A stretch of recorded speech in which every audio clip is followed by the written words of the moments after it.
Hello, good morning students. बच्चों कैसे हो? प्रिपरेशन प्रॉपर तरीके से चल रही है ना बेटा? प्रिपरेशन कंटिन्यूस करते रहना बच्चों, कि क्या होने वाला है हमें कुछ भी मालूम नहीं बेटा। तो लास्ट टाइम बेटा हमने total probability and Bayes theorem के रिलेटेड बच्चों हमने क्वेश्चन को सॉल्व किया था। बच्चों अब जो वीडियोस की लेंथ होगी थोड़ी बढ़ाने जा रहा हूँ। थोड़ा बहुत प्रॉब्लम हो बच्चों कवरेज में आपको, तो आप 50-50% करके 2 दिन में देख लेना। क्लियर बच्चों? आज बच्चों नए टॉपिक को पढ़ेंगे। First is random variable.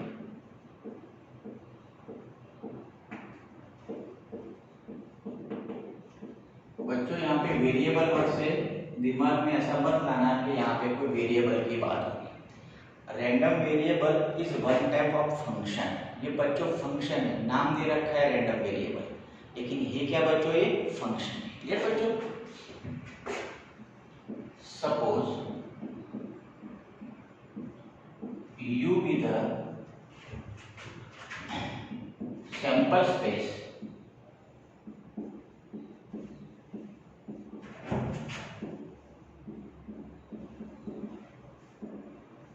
associated with random experiment।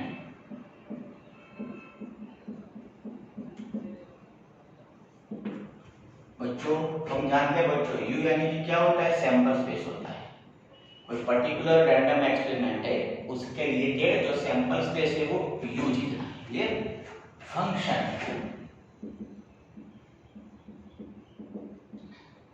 x is from U to R is called random variable।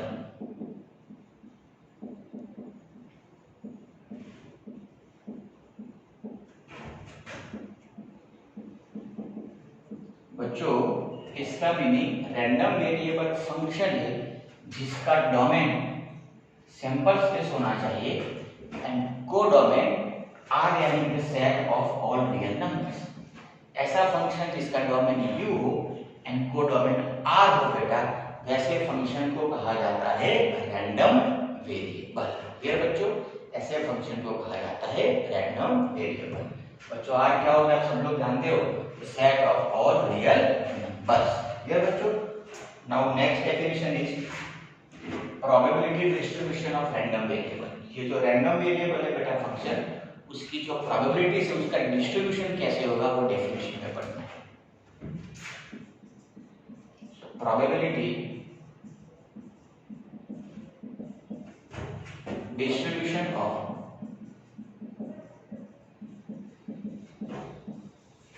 Random variable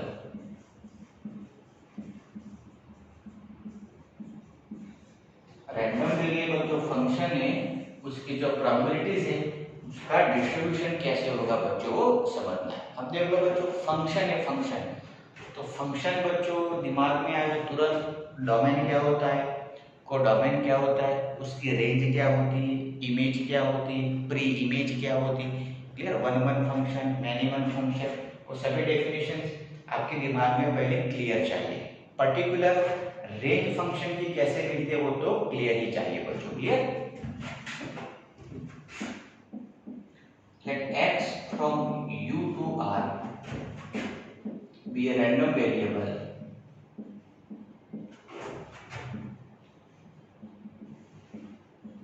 बच्चों कैपिटल X फंक्शन है बेटा, ये फंक्शन का सिंबल है। एक्चुअली फंक्शन को f g ऐसे सिंबल से डिनोट करते हैं, लेकिन यहाँ पे कैपिटल X जो रैंडम वेरिएबल है वो फंक्शन का सिंबल है। Clear? Range of function x is x1, x2, x3 dash xn।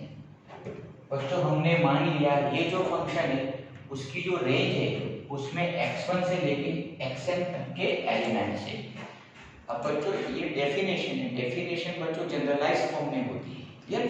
लेकिन फंक्शन की रेंज को निकालना होता है। जब भी हम बच्चों सम सॉल्व करेंगे तब फंक्शन दिया होगा उसकी रेंज को निकालना होता है। रेंज को कैसे निकालते हैं बच्चों? 11 स्टैंडर्ड फंक्शन की रेंज को कैसे निकालते हैं बच्चों?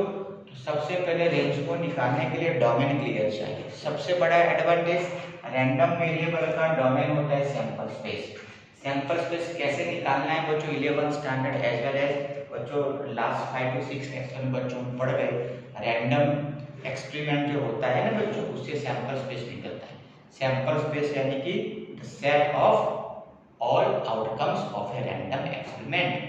तो सैंपल स्पेस पता होना चाहिए, डोमेन पता होना चाहिए। डोमेन के मेंबर्स को 1 by 1 फंक्शन में हम इनपुट करते हैं बच्चों, याद है ना। एंड जो आउटपुट्स मिलेगा the collection of all outputs is called range. तो बच्चों क्वेश्चन में रैंडम एक्सपेरिमेंट दिया होगा, आपको रैंडम एक्सपेरिमेंट जो भी दे रखे हैं, मान लो कि 1 डाई को थ्रो करना है, 2 डाइस को थ्रो करना है, 1 को 3 टाइम्स थ्रो करना है एक्सेट्रा, ऐसे रैंडम एक्सपेरिमेंट क्वेश्चन में दे रखे होंगे। सबसे पहले आपको रैंडम एक्सपेरिमेंट से सैंपल स्पेस को डिसाइड करना है, क्योंकि फंक्शन का डोमेन सैंपल स्पेस है। एक बार सैंपल स्पेस यानी कि डोमेन डिसाइड हो गया फिर तो बल्ले बल्ले, फंक्शन तो क्वेश्चन में दे रखा होगा। वो डोमेन में से मेंबर्स को आपको फंक्शन में इनपुट करना है। जो भी आउटपुट्स मिलेंगे, आउटपुट्स पुट्स सिंगुलर, जितने भी आउटपुट्स मिलेंगे उसका जो कलेक्शन होगा, उसका जो सेट होगा वो हो जाएगा फंक्शन की रेंज। तो ऐसे जितने भी क्वेश्चन है रैंडम वेरिएबल के रिलेटेड, उसमें फर्स्ट प्रायोरिटी क्या होगी बच्चों, फंक्शन की रेंज को निकालना। ये डेफिनेशन है, थ्योरी है बच्चों, इसलिए मैंने सपोज कर लिया कि ये जो फंक्शन x यानी कि रैंडम वेरिएबल x है, जो हालांकि वो फंक्शन है, उसकी जो रेंज है उसमें n मेंबर्स है x1 से लेके xn। Clear. And p of x1, p of x2, p of x3 dash p of xn is the probability of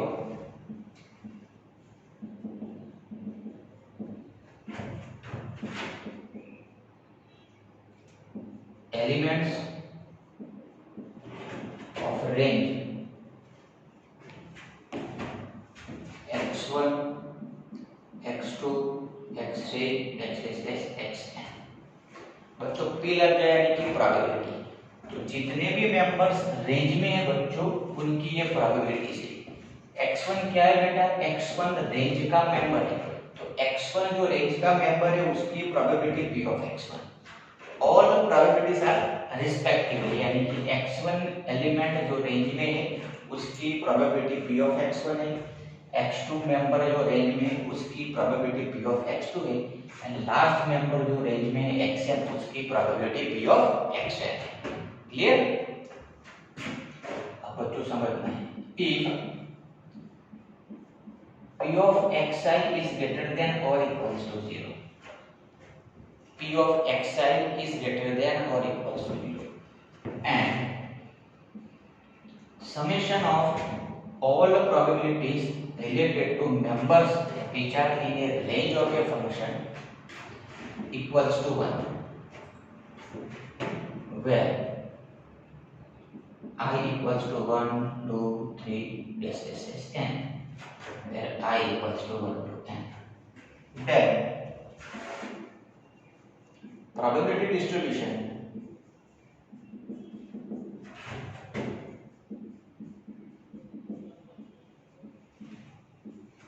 of random variable x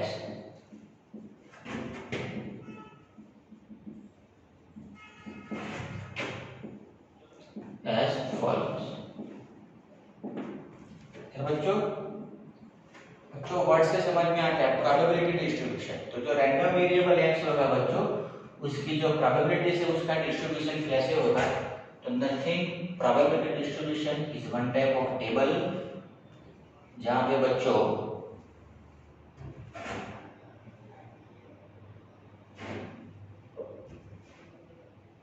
यहाँ पे क्या होगा बेटा, x equals to small x, यानी कि रेंज, फंक्शन की जो range होगी वो रेंज को बच्चों में निकालना होगा, वो रेंज के सभी मेंबर्स को लिखना है। In our definition elements of range are x1, x2, x3, xn। जितने भी मेंबर्स बच्चों रेंज के हैं उसको यहाँ पे लिखना है, और नीचे बच्चों जो भी एलिमेंट है उसकी प्रोबेबिलिटी, यानी कि x1 के सामने जो निकलेगी probability of p of x1, यहाँ पे p of x2, p of x3 dash dash p of x। तो ये हो गया रैंडम वेरिएबल का प्रोबेबिलिटी डिस्ट्रीब्यूशन। रेंज और रेंज के जो मेंबर्स है उसके नीचे उसके रिलेटेड प्रोबेबिलिटी। लेकिन हर एक फंक्शन के लिए बच्चों प्रोबेबिलिटी डिस्ट्रीब्यूशन पॉसिबल नहीं है। तो कौन से फंक्शंस ऐसे हैं, कौन से रैंडम वेरिएबल ऐसे हैं जिसके लिए प्रोबेबिलिटी डिस्ट्रीब्यूशन पॉसिबल है? तो बच्चों जो भी रैंडम वेरिएबल यानी कि फंक्शन इन दोनों कंडीशंस को फुलफिल करें वही रैंडम वेरिएबल के लिए बच्चों प्रोबेबिलिटी डिस्ट्रीब्यूशन पॉसिबल है। क्योंकि मैंने यहाँ पे इफ एंड देन को यूज किया बच्चों, यानी कि कंडीशनल स्टेटमेंट हो गया, यानी कि जितनी भी प्रोबेबिलिटीज है ऑल आर नॉन नेगेटिव। जितनी भी प्रोबेबिलिटीज है बच्चों all are non negative as well as summation of all probability must be 1।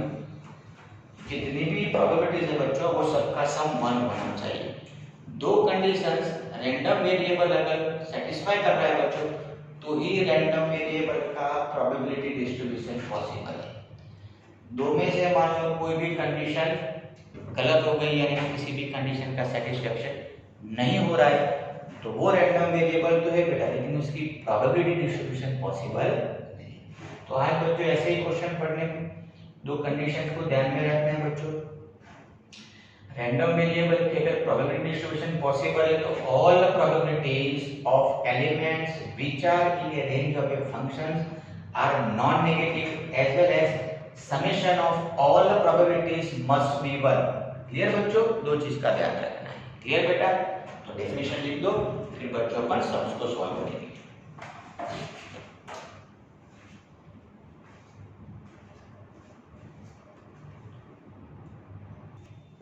बच्चों अभी जो भी हमने डेफिनेशंस पढ़ी बच्चों, दो डेफिनेशंस पढ़ी उसके रिलेटेड क्वेश्चंस है। क्लियर? बहुत इजी क्वेश्चंस है। फाइंड कांस्टेंट सी, यानी कि यहाँ पे जो कांस्टेंट बेटा सी है उसको निकालना है for each of following probability. Clear बच्चों? तो हमें क्या निकालना है? कांस्टेंट सी को लाना है। ओके, अभी बच्चों मैंने डिस्कस किया कि probability for a probability distribution for a random experiment के लिए फर्स्ट सभी प्रोबेबिलिटीज का सम कितना होना चाहिए बच्चों? 1 होना चाहिए। क्लियर? तो यहाँ पे इसको बच्चों टेबुलर फॉर्म में सबसे पहले लिख दे। तो यहाँ पे क्या होता है बच्चों? फंक्शन की रेंज होती है x equals to small x। Small x क्या देता है बच्चों? फंक्शन की रेंज के एलिमेंट्स। दो टाइप के बच्चों आपको क्वेश्चन देखने को मिलेंगे। फर्स्ट जिसमें स्मॉल x की वैल्यू दे रखी होगी, स्मॉल x ए क्या बच्चों? तो वो रेंज के मेंबर्स है। क्लियर? स्मॉल x की वैल्यू दे रखी है वो रेंज के मेंबर्स है। दूसरे क्वेश्चन जिसको कई बच्चे हार्ड भी बोलते हैं, जिसमें फंक्शन की रेंज को लाना है यानी कि x की वैल्यू को लाना होगा। एक्चुअली वो इजी है, ध्यान रखना। और यहाँ पे उसके रिलेटेड जो होगी प्रोबेबिलिटी वो लिखना है। तो ये क्वेश्चन बहुत ही इजी है क्योंकि यहाँ पे रेंज के मेंबर यानी कि स्मॉल x की वैल्यू दे रखी है। तो ये क्वेश्चन बहुत ही इजी हो गया। फिर मैंने अभी थ्योरी में बताया था आपको, अगर रेंज में x1 हो तो उसके रिलेटेड जो होगी प्रोबेबिलिटी वो p of x1 होती है। तो 1 के रिलेटेड क्या होगी? p of 1, ये p of 2, p of 3, p of 4। अब बच्चों प्रोबेबिलिटी फंक्शन दे रखा है आपको p of x। p of x क्या होता है? प्रोबेबिलिटी फंक्शन बच्चों। रैंडम वेरिएबल अलग बात है बच्चों। यहाँ पे रैंडम वेरिएबल फंक्शन की जरूरत है नहीं क्योंकि रेंज दे रखी है। रेंज ना हो तब फंक्शन की रिक्वायरमेंट होती है, उसके डोमेन की रिक्वायरमेंट होती है। तो p of x से p of 1 लाना हो तो x की जगह पे 1 रख दो बच्चों, ये होगा c। x की जगह बच्चों 2 रखो, ये होगा 2c। 3 रखो बच्चों 3c। 4 रखो बच्चों 4c। Clear? We have to find out c. We know that for probability distribution, summation of all probabilities equals to 1। जितनी भी बच्चों होती है प्रोबेबिलिटीज वो सबका सम कितना होता है बेटा? 1 होता है। तो जितनी भी प्रोबेबिलिटीज हो इसका सम कितना होगा? 1। तो c plus 2c plus 3c plus 4c equals to 1। तो यहाँ से बच्चों आपको c की वैल्यू मिल जाएगी। क्लियर? 7 10, so 1/10। ये 10 से 1 बेटा 7 + 3 10 c = 1 c = 1/10। सेम क्वेश्चन बच्चों ऐसा ही क्वेश्चन, ये भी इजी वजन, क्योंकि यहाँ पे स्मॉल x की वैल्यूज दे रखी है। स्मॉल x क्या देता है बच्चों? रेंज के members.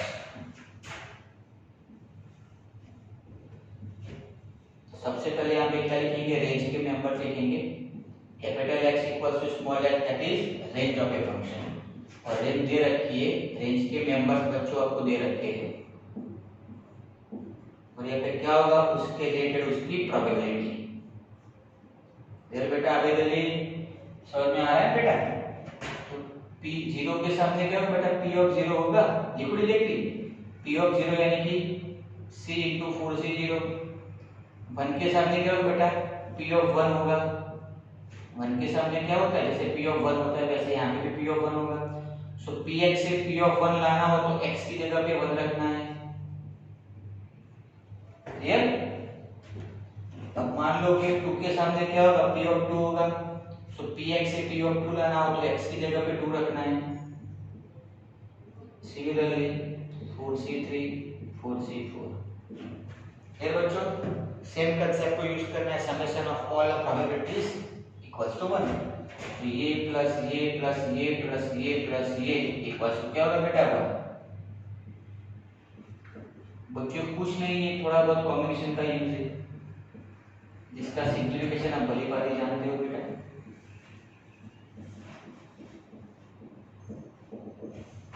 Summation of all probabilities equals to 1। 4c0 क्या होता है बेटा? 1। c हो गया। 4c1 क्या होता है? 4। 4c2 क्या होता है बेटा? 6। 4c3 क्या होता है? 4। c इक्वल्स टू, तो यहाँ से बच्चों आपको c की वैल्यू मिल जाएगी। बहुत इजी, जैसे बहुत सारे क्वेश्चंस आपको मिल जाएंगे बच्चों। करना कुछ नहीं, sum of all probabilities equals to 1 को यूज कर लो, आपको कांस्टेंट c की वैल्यू मिल जाएगी बच्चों। नेक्स्ट क्वेश्चन देख लो। Examine whether p of x defined for a random variable x as below is a probability distribution। बच्चों एग्जामिन करना है, चेक करना है कि ये जो दे रखा है बच्चों p of x, क्या वो रैंडम वेरिएबल के लिए प्रोबेबिलिटी डिस्ट्रीब्यूशन है कि नहीं। तो बच्चों मैंने दो कंडीशंस आपको पढ़ाई थी। दो कंडीशंस अगर यहाँ पे फुलफिल हो रही है तो इसका मीनिंग p of x का प्रोबेबिलिटी डिस्ट्रीब्यूशन पॉसिबल है। क्लियर? ओके बेटा, देख लो। फर्स्ट कंडीशन क्या थी? All probabilities are non negative.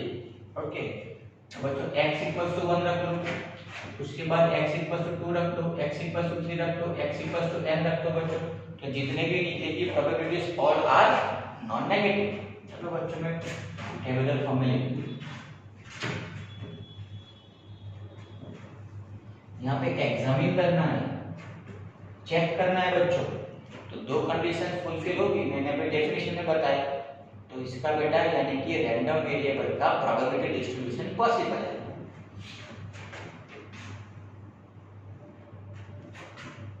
तो यहाँ रेंज के मेंबर्स जो आपको दे रखे हैं बच्चों, स्मॉल x क्या देता है? रेंज देता है बेटा, रैंडम वेरिएबल फंक्शन की रेंज देता है।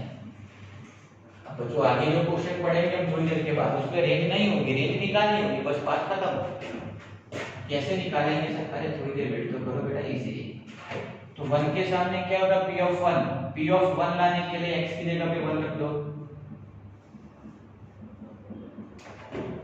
2 के सामने क्या होता है? p of 2 होता है। px से p of 2 लाना हो, x की जगह पे 2 रख दो। अब यहाँ पे x की जगह पे 3 रख दो।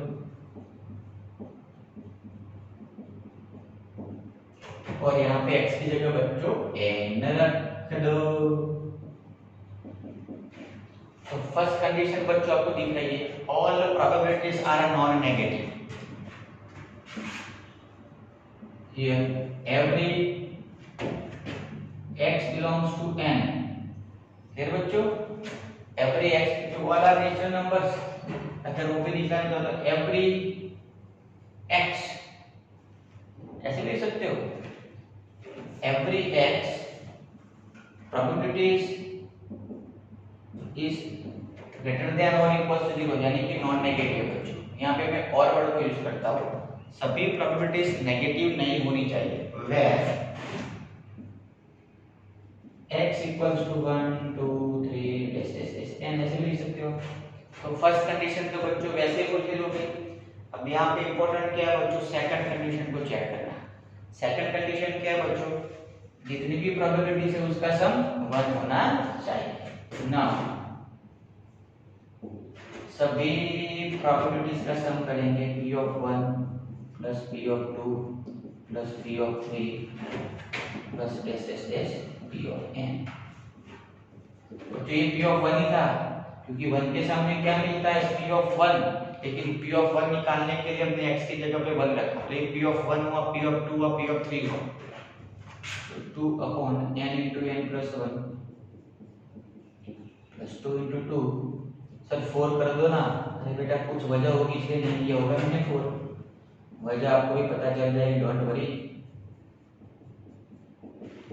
अरे n काटो ना, अरे मत काटो, कुछ वजह होगी। ये बच्चों taking common 2 upon m into n plus 1, बच्चों इसको मैंने कॉमन ले लिया। So in bracket 1 plus 2 plus 3 plus dash n। ये हो गया बेटा sum of first n natural numbers sigma r और सिग्मा n। याद है बच्चों फॉर्मूला सीक्वेंस एंड सीरीज में बच्चों बताया था मैंने आपको, sum of first n natural numbers is sigma n and sigma n is n by 2 into n plus 1। Summation आ गया 1। तो दोनों कंडीशंस बच्चों यहाँ पे फुलफिल हो रही है, इसलिए अपन लिख रहे हैं देयरफॉर आपको लिखना है बच्चों, क्या लिख रहे हैं, random variable x has probability distribution. Therefore random variable capital X has probability distribution. तो दोनों कंडीशंस यहाँ पे बच्चों सेटिस्फाई हुई, इसीलिए जो रैंडम वेरिएबल x जो फंक्शन है जो दे रखा है उसकी प्रोबेबिलिटी का डिस्ट्रीब्यूशन पॉसिबल है। क्लियर बच्चों, लिख लो बेटा दोनों इजी क्वेश्चंस।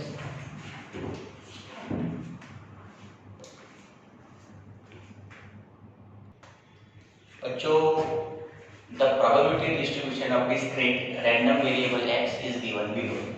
बच्चों जानते हो ना discrete random यानी कि frequency distribution 11th standard statistics, discrete frequency distribution and continuous frequency distribution। तो opposite of continuous is called discrete। ये बच्चों वो सब छोड़ो, random variable x दे रखा है, c को लाना है। तो बच्चों अभी मैं डिस्कस किया कि रैंडम वेरिएबल दे रखा है तो summation of all probabilities equals to 1 sigma p of xi equals to 1 summation of all probabilities equals to 1। तो सबका सम कितना होगा 1 होगा बच्चों।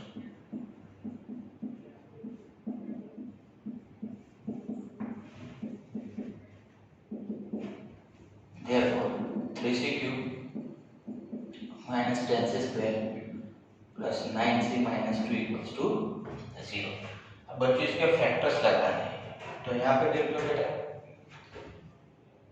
Even power and odd power जो बेटा वो सबका सम देख लो। अरे चलो देखो सभी कोफिशिएंट का सम कर लो, चलो सभी कोफिशिएंट्स का सम कर लो। तो ये 12 हुआ, ये -12 0 हो रहा है। तो अपन जानते हैं बच्चों, याद है ना बच्चों 10th स्टैंडर्ड 9th स्टैंडर्ड अगर कोई भी इक्वेशन हो उसके जितने भी टर्म्स हो उसके कोफिशिएंट का सम 0 तो 1 फैक्टर होता है x - 1। लेकिन ये जो इक्वेशन है बेटा वो c वेरिएबल के फॉर्म में है और sum of all coefficients is 0, that's why 1 factor is c - 1। तो इसका 1 फैक्टर पता चल गया c - 1 होगा। तो c - 1 को बच्चों मैं सेट कर रहा हूँ, तो 3c क्यूब इसकी कॉपी मार दी बच्चों, -3c square -7c square plus 7c plus 2c minus 2 equals to 0। आप अपने हिसाब से फैक्टराइज कर देना।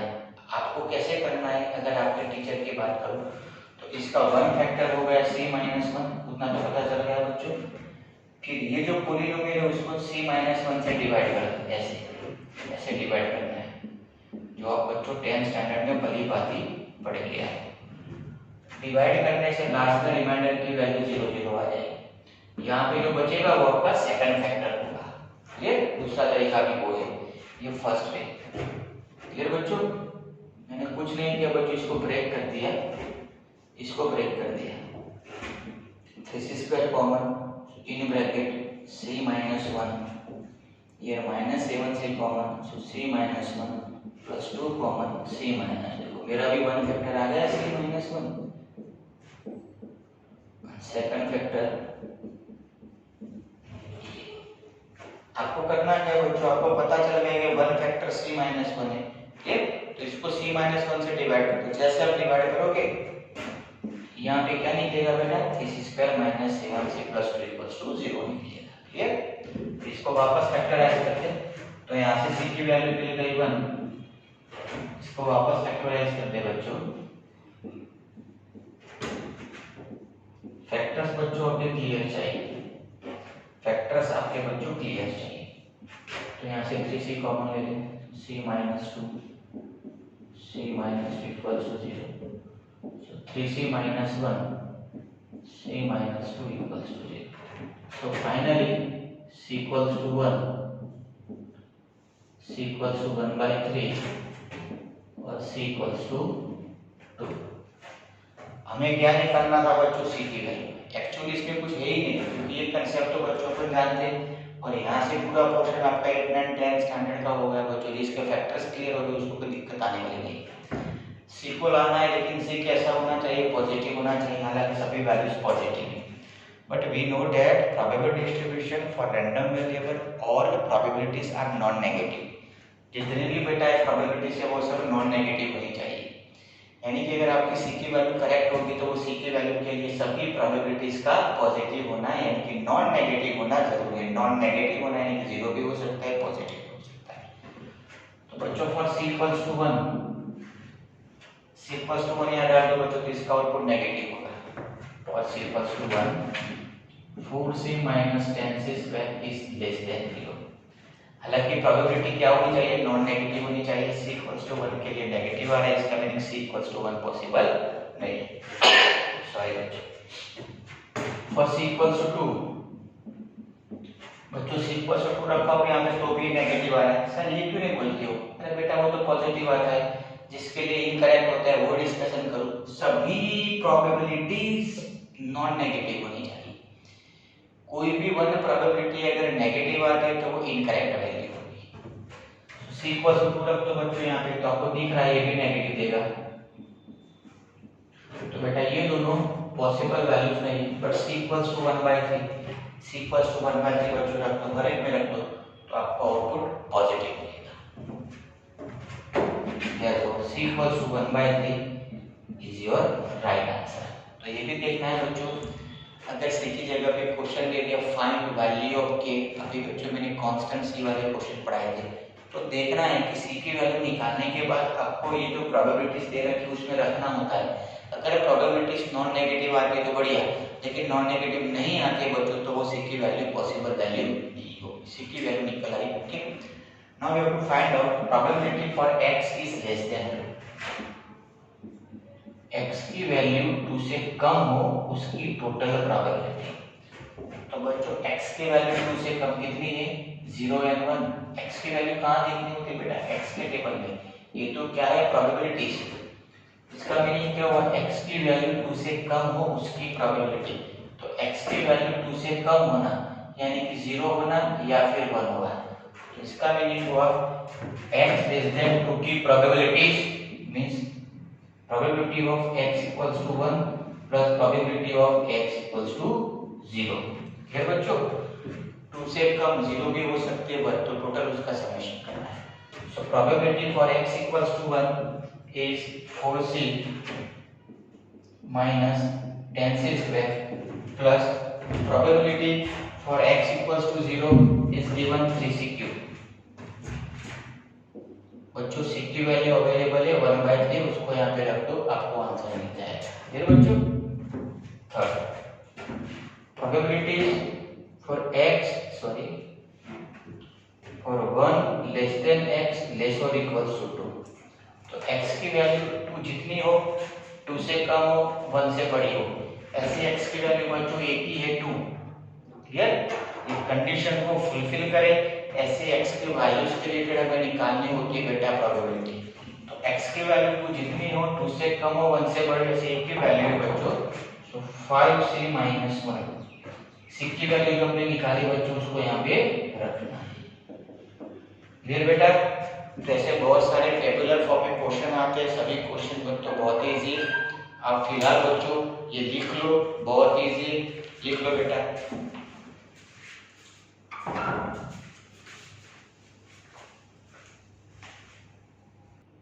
बच्चों क्वेश्चन ध्यान से समझना है। यहाँ पे रैंडम एक्सपेरिमेंट है क्या बच्चों? तो बैलेंस डाइस आर टॉस। यार बच्चों अब ये रैंडम एक्सपेरिमेंट से दिमाग में क्लियर हो जाना चाहिए बच्चों। तो डाइस को हम थ्रो करेंगे तो पॉसिबल आउटकम्स कितने हुए बेटा? 36।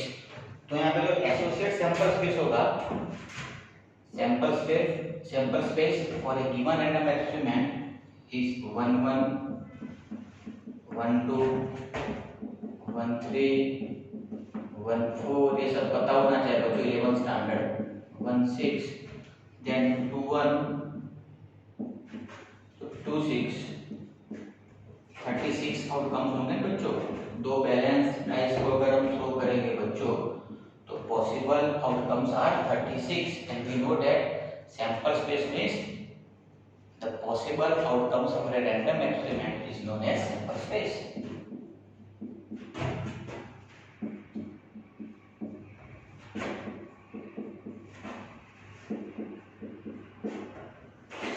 से लेके 6 तक। अगर बच्चों अगर इसको इजीली लिखना चाहो तो ऐसे लिख सकते हो, sample space is the set of pairs that x is come from 1 2 3 4 5 6 and similarly y comes from 1 2 3 4 5 6। इसको आप ऐसे बेटा प्रॉपर्टी फॉर्म में भी शो कर सकते हो या फिर लिस्टिक फॉर्म में बेटा इसको शो कर सकते हो। क्लियर? तो ये होगा बेटा सैंपल स्पेस। क्योंकि बच्चों यहाँ पे जो फंक्शन दे रखा है देखो बेटा ध्यान से सब निकालना क्या है, find the probability distribution of x यानी कि रैंडम वेरिएबल। रैंडम वेरिएबल जो फंक्शन है उसका प्रोबेबिलिटी डिस्ट्रीब्यूशन लाना है। तो मैंने आज बच्चों स्टार्टिंग में आपको डेफिनेशन पढ़ाई कि probability distribution is nothing but one type of table जिसके फर्स्ट रो में रेंज के मेंबर्स होते हैं एंड नीचे बच्चों वो रेंज के मेंबर के कोरेस्पॉन्डिंग प्रोबेबिलिटीज होती है। तो स्टार्टिंग में बेटा हमें रेंज को निकालना है कि ये जो भी रैंडम एक्सपेरिमेंट है उसकी रेंज क्या होगी। लेकिन बच्चों रैंडम एक्सपेरिमेंट है क्या? फंक्शन है फ्रॉम u to 1। तो रेंज निकालने के लिए उसका डोमेन पता होना चाहिए। डोमेन क्या है? u। इसके पहले बच्चों ने डोमेन डिसाइड किया। अब बच्चों अपन रेंज के ऊपर फोकस करते हैं। क्लियर? तो वो डिपेंड करता है कि रैंडम एक्सपेरिमेंट के रिलेटेड जो सैंपल स्पेस मिला as well as random variable यानी कि फंक्शन कौन सा है। तो ये फंक्शन दे रखा है बच्चों। नॉर्मल फंक्शन के लेसन को पढ़ते हैं बच्चों जिसमें फंक्शन ऐसा होता है f(x = 2x + 2 एक्सेट्रा, ये फॉर्म में फंक्शन होता है। तो अपन करते क्या बेटा x की जगह पे सभी इनपुट्स को बेटा हम क्लियर इन्वॉल्व करते हैं और यहाँ जो भी आउटपुट्स मिले बेटा वो आउटपुट्स का जो सेट होता है वो क्या होता है बेटा? हमारी रेंज होती है। तो सेम वे यहाँ पे जो फंक्शन है वो ये फंक्शन है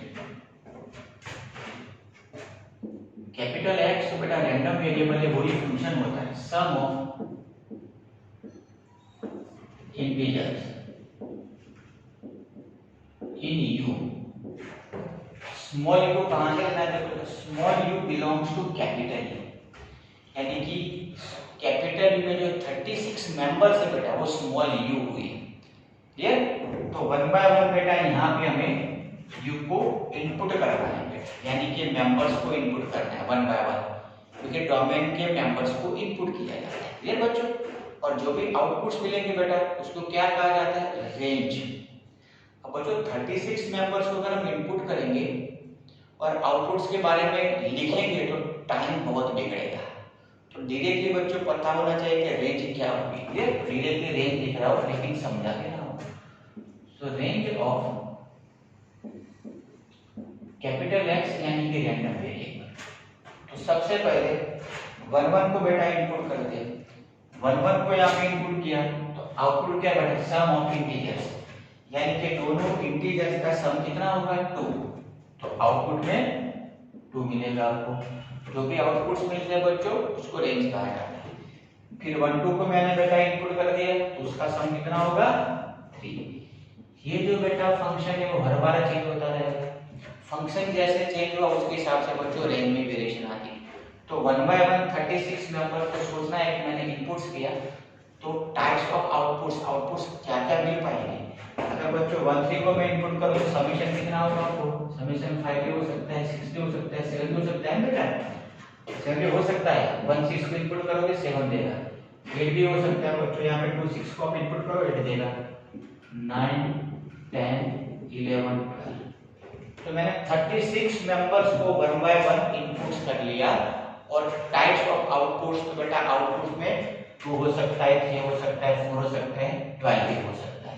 तो जो भी आउटपुट्स मिले बेटा वो रेंज होगी। लास्ट नंबर बच्चों 6 को आप इनपुट करोगे समेशन हो जाएगा 12। क्लियर बच्चों, रेंज मिल गई, सबसे बड़ा काम हो गया। क्लियर, सुनना है ना बेटा।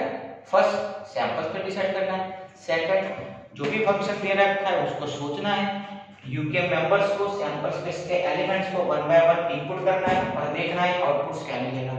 आउटपुट किसके ऊपर डिपेंड करता है बच्चों, जो फंक्शन दे रखा है उसके ऊपर। यहाँ पे क्या फंक्शन दे रखा है बेटा, सम ऑफ इंटीजर्स, यानी कि जैसे कि यहाँ पे 3 होगा तो उसका सम 5 भी हो सकता है। यहाँ पे बेटा 4 6 भी हो सकता है, 4 6 इसका सम 10 भी हो सकता है, 5 6 का सम 11 भी हो सकता है, 6 6 का 12 भी हो सकता है, 6 7 होगा नहीं इसलिए 13 उसमें होगा नहीं।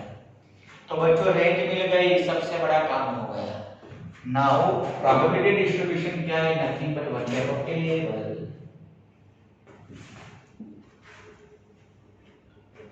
तो ये हो गया बेटा आपका प्रोबेबिलिटी डिस्ट्रीब्यूशन, इसको बच्चों पर निकालेंगे। देयरफॉर प्रोबेबिलिटी डिस्ट्रीब्यूशन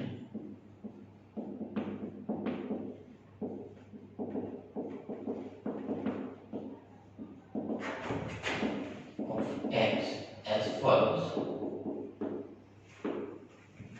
तो यहाँ पे क्या होता है, रेंज के मेंबर, और यहाँ पे जो रेंज के मेंबर है उसके रिलेटेड प्रोबेबिलिटीज। तो रेंज में कौन से मेंबर्स मिले बच्चों, 2 3 4 5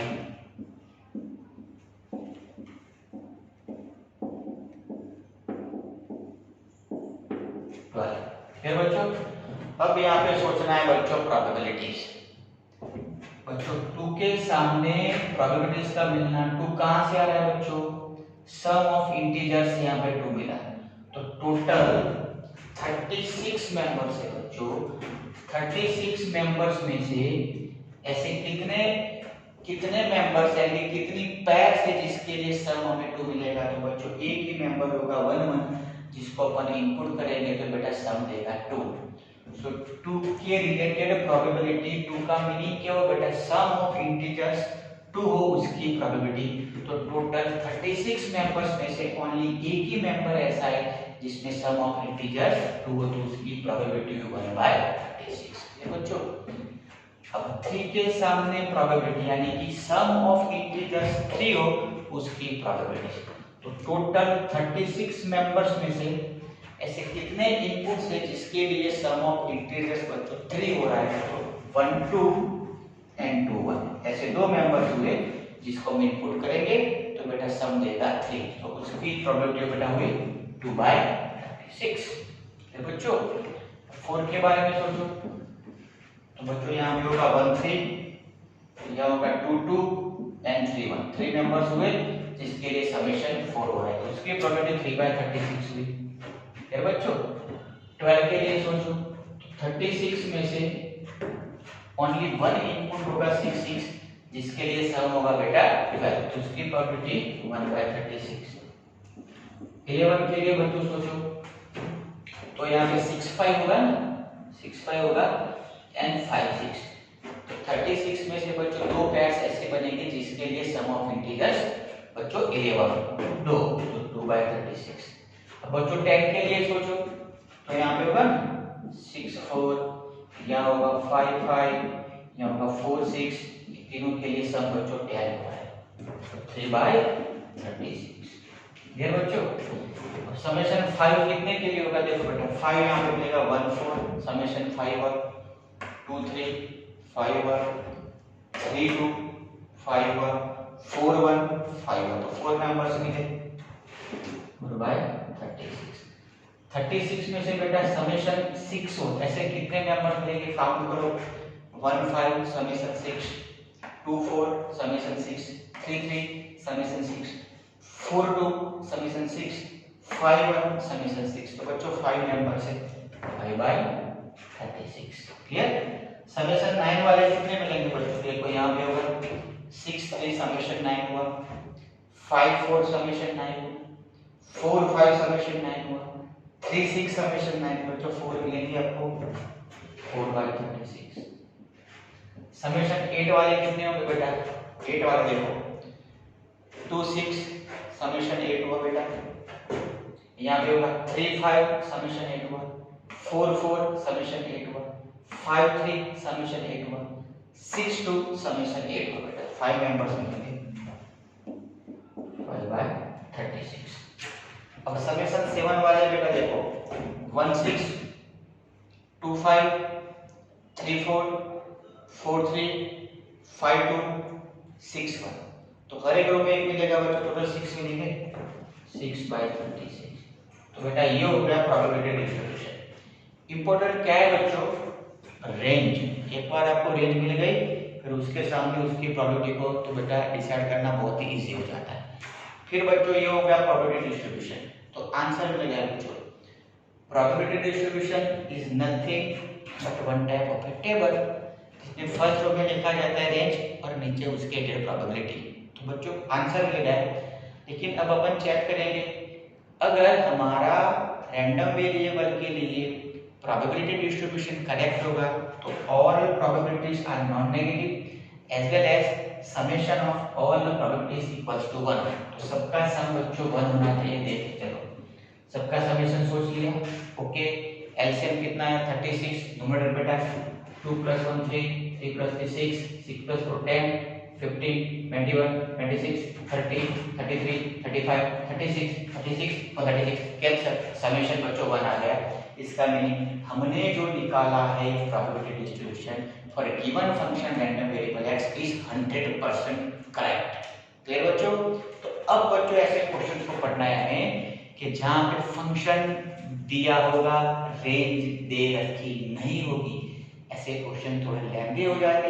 इससे पहले जो क्वेश्चन बच्चों पढ़े उसमें स्मॉल x यानी कि रेंज की वैल्यू दे रखी थी तो वो इजी हो जाते थे। क्लियर। नेक्स्ट क्वेश्चन पढ़ेंगे बच्चों, उसमें फंक्शन में वेरिएशन होगा, आंसर ऐड होगा। कंसेप्ट तो बच्चों वही, डोमेन को डिसाइड करना है, रेंज निकालनी है एंड रेंज की उसकी प्रोबेबिलिटी निकालनी है और उसके बाद समेशन करना है, समेशन और होना चाहिए। क्लियर बेटा, लिख लो बेटा। चलो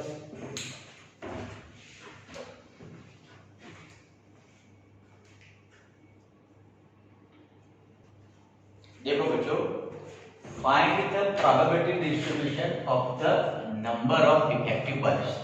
अब बच्चों ये वर्ड्स जब भी आप देख लो प्रोबेबिलिटी डिस्ट्रीब्यूशन, तुरंत आपको स्ट्राइक होना चाहिए कि हमें टेबल जनरेट करना है।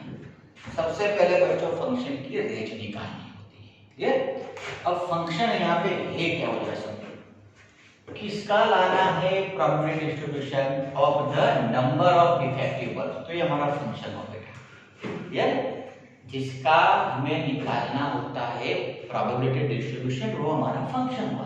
तो यहाँ पे फंक्शन है क्या बेटा, number of defective bulbs. Clear. Okay समझ लो बच्चों, बेस क्वेश्चन है। हियर रैंडम वेरिएबल x जिसको अपन फंक्शन बोलते हैं बेटा, वो क्या है, नंबर ऑफ डिफेक्टिव बल्ब्स।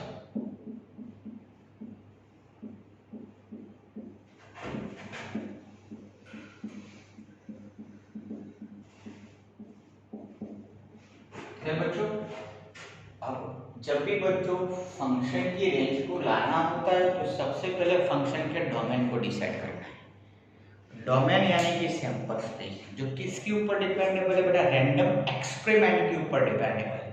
तो पूरे क्वेश्चन में रैंडम एक्सपेरिमेंट कौन सा है सबसे पहले वो देखना है। See from lot of 10 bulbs, total बच्चों कितने बल्ब है, 10 बल्ब है। Total bulb are 10 which includes 3 defective bulbs। बच्चों 10 bulbs में 3 bulbs कैसे बच्चों डिफेक्टिव, बिगड़ी हुई बेटा, इसको हम बच्चों बल्ब को होल्डर में डालेंगे, उजाला नहीं होगा, डिफेक्टिव। सो बच्चों common sense remaining 7 are non defective, क्योंकि बच्चों बल्ब में दो ही वैरायटी होती है, डिफेक्टिव नॉन डिफेक्टिव। ऐसा कभी देखा आपने कि ये बल्ब 50% अच्छा है 50% खराब, ऐसा नहीं होता बच्चों, दो ही वैरायटी होती है। तो 10 में से ये डिफेक्टिव बल्ब से इसका meaning 7 are non defective bulbs. Clear? अब रैंडम एक्सपेरिमेंट बच्चों सुनते हैं। A sample of 2 bulbs is drawn at random। तो ये होगा बच्चों हमारा रैंडम एक्सपेरिमेंट। ये रैंडमली 2 bulbs को सिलेक्ट करना है। अब जरा सोचो, मैंने 11 में बताया था बेटा आपको कि जब भी आप रैंडम एक्सपेरिमेंट करो तब आपको इमेज करना है कि आपकी आंख के ऊपर पट्टी बांधी हुई है। क्या करना है बच्चों? 2 bulbs को सिलेक्ट करना है। अब देख लो बच्चों, बॉक्स में 10 bulbs है, 10 bulbs में से defective 7 are non defective. Okay, पट्टी बांधी मैंने 2 बल्ब्स को मुझे सिलेक्ट करना है। तो ऐसा भी हो सकता है बच्चों दोनों बल्ब्स नॉन डिफेक्टिव हो, अच्छे हो, उजाला कर पाए, ऐसा दोनों जो मैंने बल्ब सिलेक्ट किए वो अच्छे हो, यानी कि नॉन डिफेक्टिव हो, यानी कि डिफेक्टिव एक भी नहीं हुआ, डिफेक्टिव एक भी नहीं हुआ, इसका meaning number of defective bulbs is 0। तो डिफेक्टिव बल्ब 0 भी हो सकता है।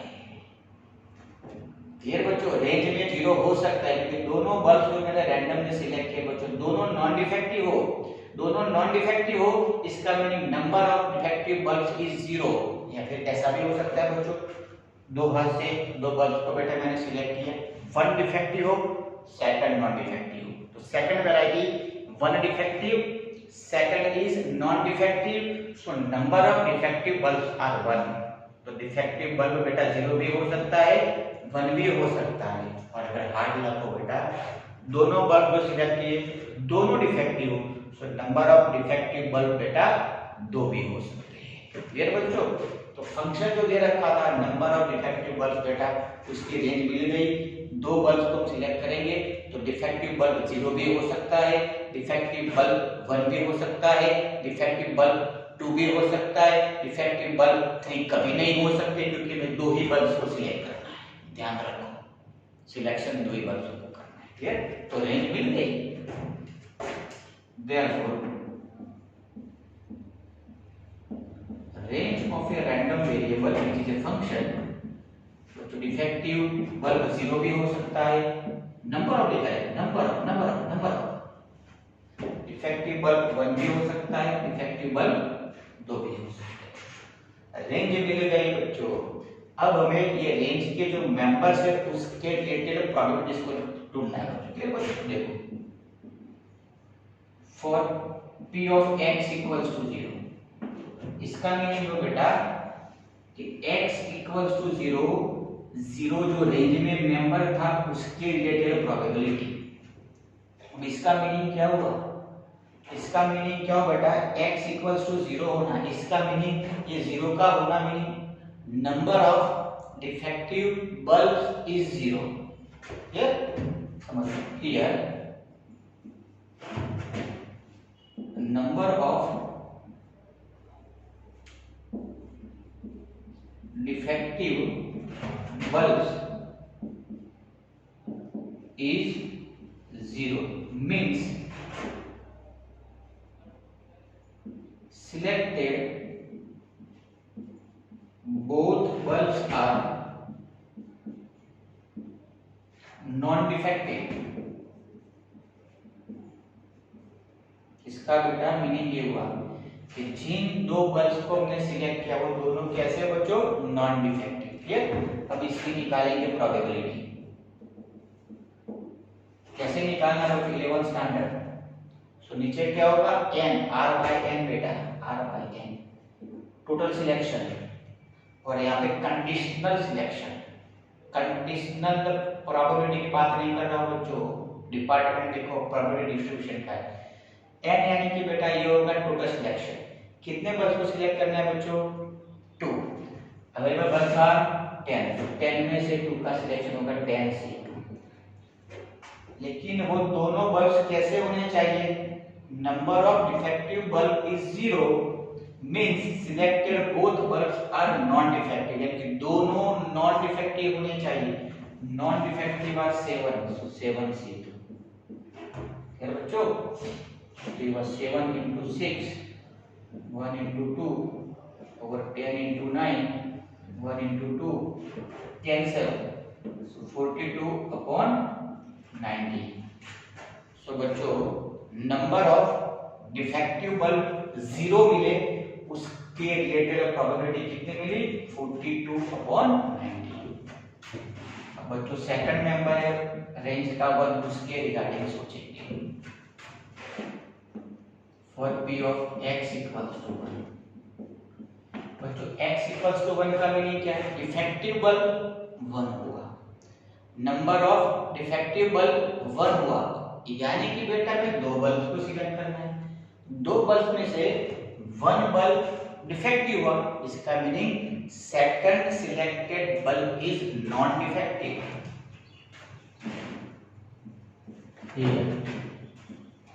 Number of defective bulb is 1 means इसका मीनिंग बताता हूं, from 2 bulbs 1 is defective and other is non defective। क्योंकि बच्चों होल रैंडम एक्सपेरिमेंट में मुझे 2 बल्ब ही सिलेक्ट करने हैं, 2 बल्ब में से बेटा 1 बल्ब डिफेक्टिव होना, इसका meaning remaining second bulb non defective होना। So probability for x equals to 1, बच्चों टोटल प्रोबेबिलिटी 10C2 है बच्चों। अब यहाँ पे 1 डिफेक्टिव बल्ब का सिलेक्शन होना and other is non defective. 1 defective का selection, defective are available 3, so selection of 1 defective bulb from available 3 defective bulb is 3C1 and means into another bulb is selected from available 7 non defective bulb is 7C1। ये बच्चों 3 defective में से 1 select किया, 7 non defective में से 1 select किया, total बच्चों 2 होने चाहिए। क्लियर बच्चों? तो ये होगा 21, 10 into 9, 1 into 2, so 42 upon 90। अब बच्चों रेंज का थर्ड नंबर है 2, उसके रिगार्डिंग सोचेंगे। For p of x equals to, x क्या है बच्चों? यहाँ पे number of defective bulb, x equals to 2 का meaning selected both bulbs are defective, क्योंकि डिफेक्टिव बल्ब्स की नंबर देता है, दोनों बल्ब डिफेक्टिव हो, हमें 2 ही बल्ब सिलेक्ट करने हैं, तो नंबर ऑफ डिफेक्टिव बल्ब 2 कब हो गए? Selected both bulbs are defective. Here selected both bulbs are defective, दोनों डिफेक्टिव हो, so probability for x equals to 2, once again using r by n, n यानी कि टोटल सिलेक्शन, n में से 2 select करना है, लेकिन वो दोनों बल्ब्स कैसे होने चाहिए बेटा? डिफेक्टिव, दोनों defective, defective are 3, so selection of 2 defective bulbs from available 3 defective bulbs is 3C2। this is 3 over 10 into 9 upon 1 into 2, फिर बच्चों 6 upon 90। अब बच्चों अपन प्रोबेबिलिटी डिस्ट्रीब्यूशन को ड्रॉ करते हैं, मेरे पास बच्चों स्पेस कम इसलिए बच्चों में बीच में ड्रॉ कर रहा हूं। We know that probability distribution is nothing but one type of table. यहाँ क्या होगी बच्चों? रेंज के मेंबर्स, यहाँ उसके कॉरेस्पॉन्डेंस जो प्रोबेबिलिटी निकलेगी वो रेंज में बच्चों 3 मेंबर्स है 0 1 2। x इक्वल्स टू 0 के रिलेटेड प्रोबेबिलिटी कितनी आ रही है? 42 अपॉन 90। अच्छा क्वेश्चन है बच्चों ये, क्योंकि जैसे जैसे बच्चों रैंडम एक्सपेरिमेंट चेंज होगा, ये फंक्शन चेंज होगा, उसके हिसाब से प्रोबेबिलिटी डिस्ट्रीब्यूशन भी बच्चों चेंज हो सकता है। For x equals to 1 probability is 42 over 90 and for 2 is 6 over 90। तो ये हो गया बच्चों प्रोबेबिलिटी डिस्ट्रीब्यूशन, ये हमारा आंसर हुआ। क्लियर? इसको चेक करेंगे, see all probabilities are non negative as well as summation of all probabilities equals to 1। तो ले लो बेटा इसके 84 + 6 90/90 = 1। तो दोनों कंडीशन को प्रोबेबिलिटी डिस्ट्रीब्यूशन बेटा सेटिस्फाई कर रहा है, इसका मीनिंग हमारा आंसर बेटा करेक्ट है। अच्छा क्वेश्चन है बच्चों, लिख लो।